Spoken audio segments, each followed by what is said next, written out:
Hello everybody and welcome to the February 19th, 2019 edition of the Ephrom Josine Show. I am your host, Ephrom Josine, and ladies and gentlemen, I think we have the biggest news of 2020, and it's still only 2 months into 2019. That's how big this news is. As, ladies and gentlemen, Vermont Senator Bernie Sanders has officially announced he is running for president in 2020. That's my only reaction. And you gotta love this, by the way. He didn't, form an exploratory committee or anything. He didn't, go around and go on all the shows and do all that. He just openly said, yeah, I'm running for president today. If you want to know, by the way, how absolutely great this campaign is going, within 3.5 hours, donations from all 50 states reached $1 million.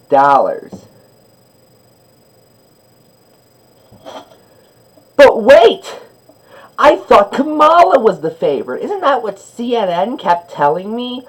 Oh, on side note on Kamala Harris, a little investigative report that has been going on by various Twitter users have found several Twitter accounts in support of Kamala Harris that use pictures of dead or imprisoned African American women, or other minorities for that matter, in order to make it look like more minorities support Kamala Harris than actually do.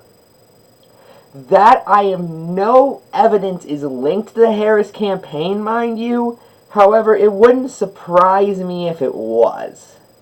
I think is the best way of putting it. So to review, Kamala is so much of the favorite that Sanders has out-fundraised her already.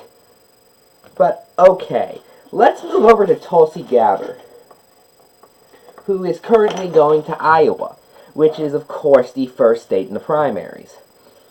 In there, she's giving all these speeches and doing all these ads talking about war, and this is the main thing I want to focus on. Because the fact is, the DNC, specifically the progressive base, is going to have to decide between Sanders and Gabbard in the end. Now, as of right now, I am personally leaning towards Gabbard. I'm going to make that clear. However, that does not mean I'm against the idea of Sanders getting the nominee. I still love him. I still think he'd be a great president. But, I don't know. The main thing for me is I feel that Sanders has been in politics too long. He's too easy to attack.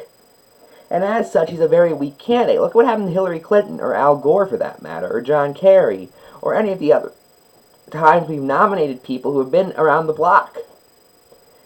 Gabbard is a lot less to go after, simply because there's a lot less time. And mind you, I still think they both have a lot of good traits, but at the end of the day, they are very similar candidates. Most notably, however, the main difference is simply what they're focusing on. Sanders is mostly focusing on economic issues. Meanwhile, Gabbard is mostly focusing on foreign policy.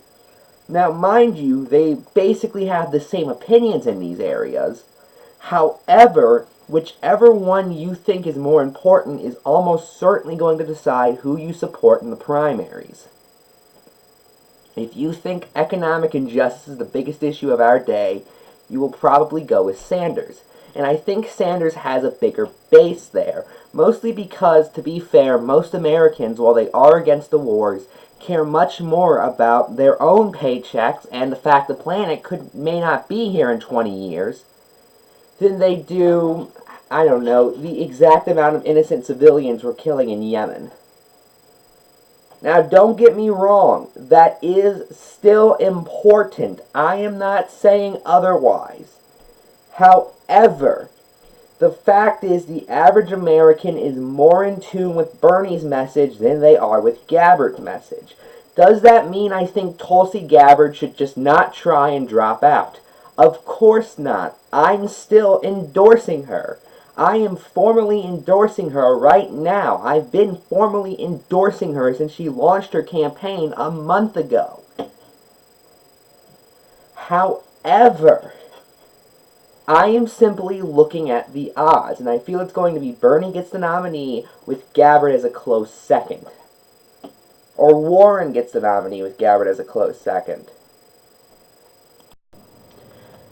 Anyway, Amy Cloud Bootjar, presidential candidate, recently said, quote, "I am not for free 4-year college for all. I would like to thank Amy for taking a brave stand against something we already do not have." That's like saying, you know what I'm against? A complete ban on puppies. But we already haven't banned them. Well, if there were a ban on puppies proposed, I would be first in line fighting against it. Jeff Zelny, a political analyst for the Chicken Noodle Network, had this to say. Cloud Bootjar, I know that's not how you pronounce her name technically, but it's funny, seems willing to say the one word that often goes unspoken by presidential candidates, pina colada. Or is that 2 words? I have consulted top political analysts. Pina colada is actually 2 words. My bad. No! Oh. That's also a word. From Medicare for all to the Green New Deal to free college, she's resisted the urge to pander as she tests the balance between pragmatism and purity. So her strategy is once again campaign against things that we don't have. Just be an idealist.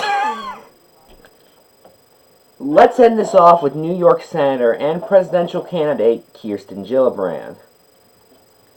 And I absolutely love this because this is the most interesting thing to happen in her campaign. Gillibrand campaign event interrupted by woman, quote, "just trying to get some ranch dressing."